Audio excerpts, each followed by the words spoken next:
මහින්ද රාජපක්ෂගේ සංස්කෘතික ස්වභාවය සංස්කෘතික වටහා ගැනීම කියන්නේ යුද්ධය පමණක් නෙවෙයි.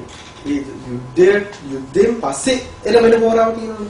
මෙන්න මෙතන තමයි දැන් මේ රටේ බිහිවෙච්ච හැම සංස්කෘතික නායකයෙක්ම දැන් කවුද මේ ප්‍රේමදාස කියන්නේ සංස්කෘතිකව බිහි වෙන නායකයෙක්. ඒ සංස්කෘත පන්තියක් පිළිබඳව කතා කරනවා. දේශපාලනේ කුලයන් පන්ති පිළිබඳව කතා කරලා ඒ සංස්කෘතික ස්වභාවයක් එක්කේන නායකයෙක්. හරි හැබැයි මේ ප්‍රේමදාස ඒ දේශපාලනේ ග්‍රහණය කරගන්නවා.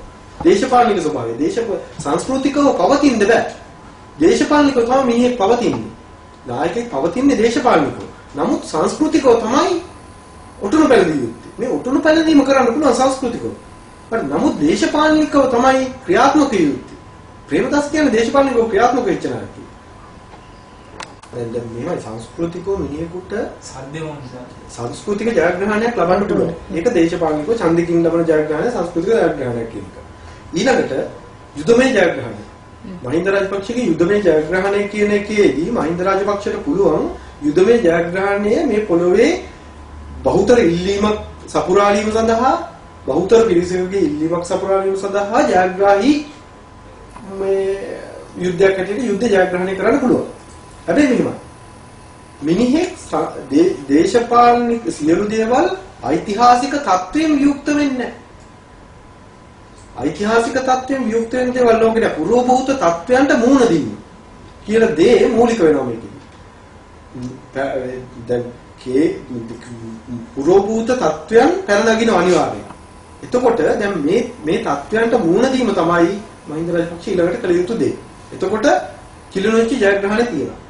දැන් කිලිනොච්චි ජයග්‍රහණයෙන් පස්සේ එනවා අලිමංකඩ ජයග්‍රහණය. දැන් ඒතකොට කිලිනොච්චි ජයග්‍රහණය නෙවෙයි. කිලිනොච්චි ජයග්‍රහණය ඓතිහාසික ඉතුරු වෙනවා අලිමංකඩ ජයග්‍රහණයට යනවා.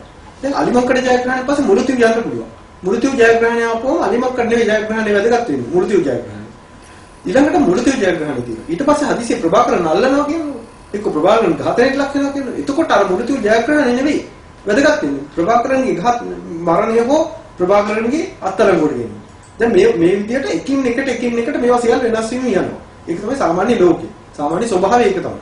දැන් ඔතනින් නතර වෙන්නේ නැහැ. දැන් ප්‍රභාකරන් නන්දෝයි කියලා මේ රටේ සියලු ප්‍රශ්න විසඳෙන්නේ නැහැ. සියලු දේට විසඳුම් හම්බෙන්නේ නැහැ. ප්‍රභාකරන් නල්ලන. දැන් ඊට පස්සේ පැනනගින හොරාව. අන්න ඒක තමයි වැදගත්ම තැන තියෙන්නේ එතන. දැන් ඊට පසුව මේ රටේ ක්‍රියාත්මක යුතු දේ දේශපාලනික